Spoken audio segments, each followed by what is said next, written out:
Shadetree surgeon coming at you from Tampa, Florida. Introducing a man who needs no introduction. The Ayatollah of rock and rolla, the cream of the crop, sexual chocolate himself. With flawless styles, he makes all the young girls scream and he makes married girls blush while all the haters spit and cuss. The baddest motherfucker ever to swing a leg over a Ducati and lay down rubber on the streets of the city that never sleeps. Now bow down before the king. Ladies and gentlemen, the one, the only, Clutch First.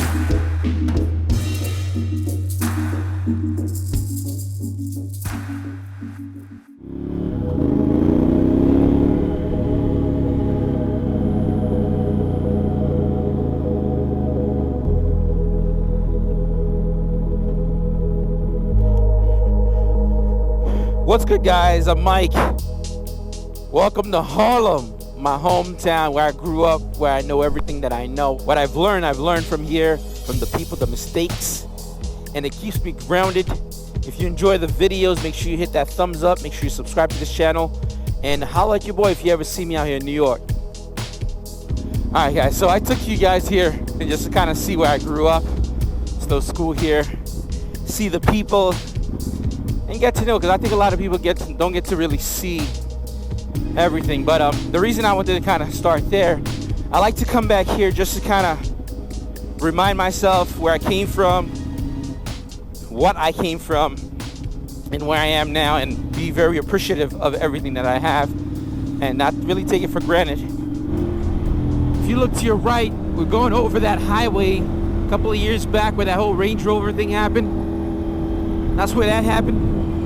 But aside from that, I wanted to touch base about one video I watched recently by a very well-known YouTuber.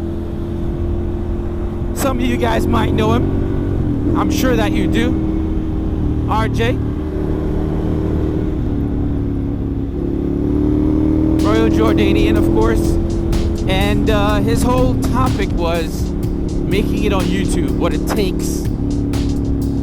And I really enjoyed the video. I felt like it was the sheer essence of what YouTubing is about becoming a content creator.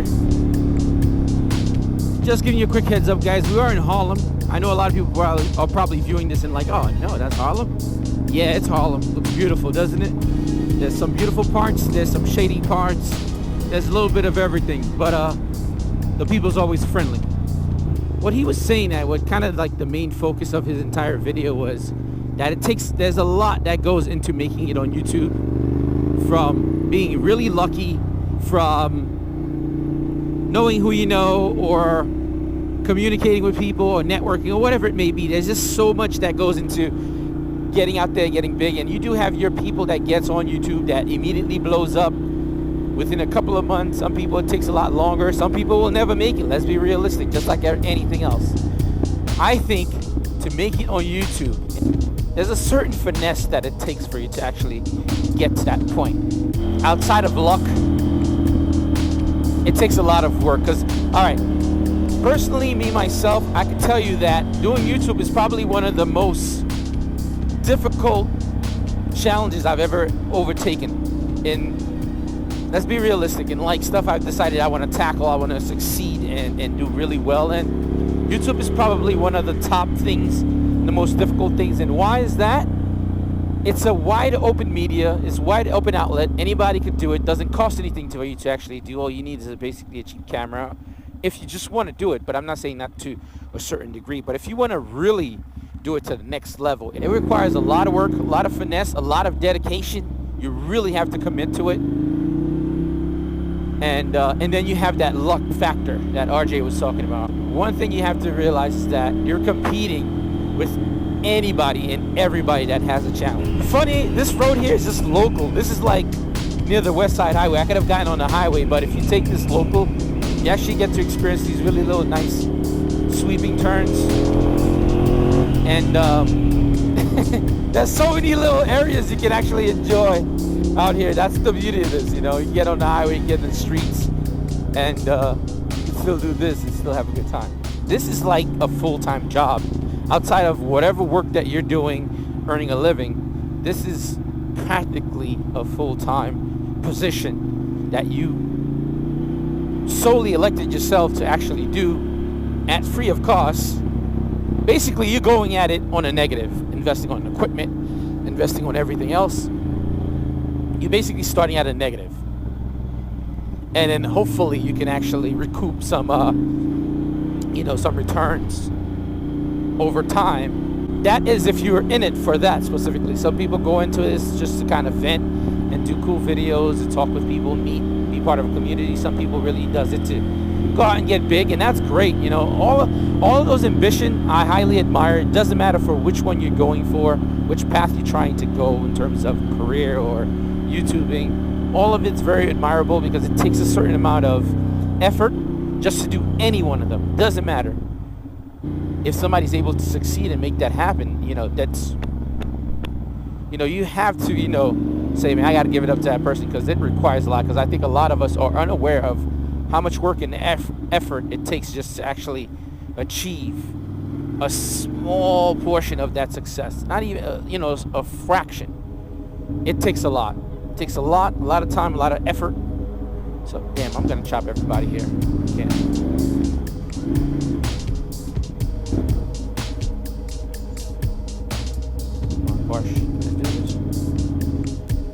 Those city bikes are just like, he's taking the last one. So it doesn't matter for which one you kind of go for, whether it's like a full-on, doing dope videos, kind of kicking ass, or you just want to do some cinematic, because you do have some people that are just in this just to kind of really push the limit and say, hey, I'm going to do some dope videos.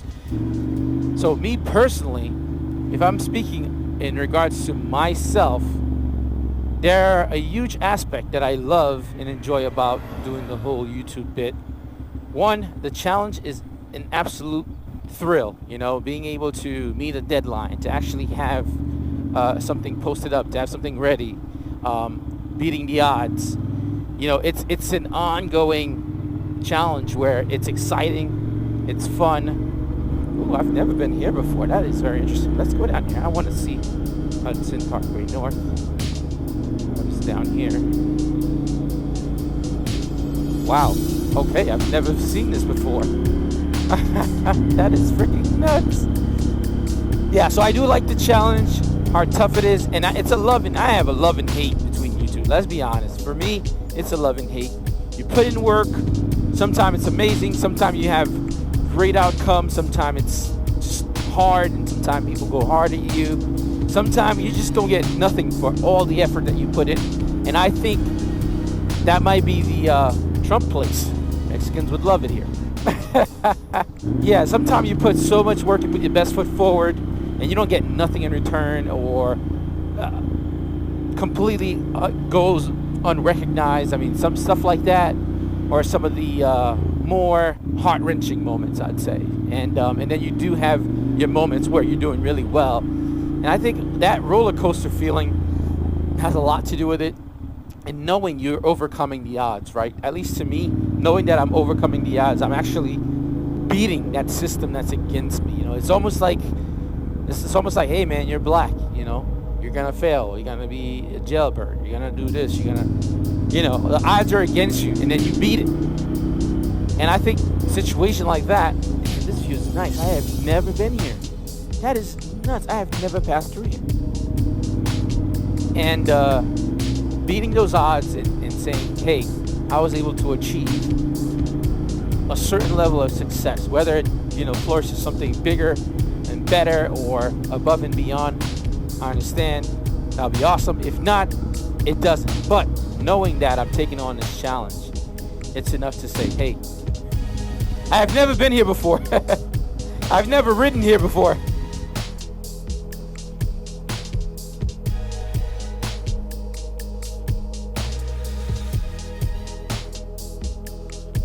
Alright guys, if you enjoyed this video and this amazing view, make sure you hit that thumbs up and make sure you subscribe to this channel, and leave a comment down below. I'd appreciate it.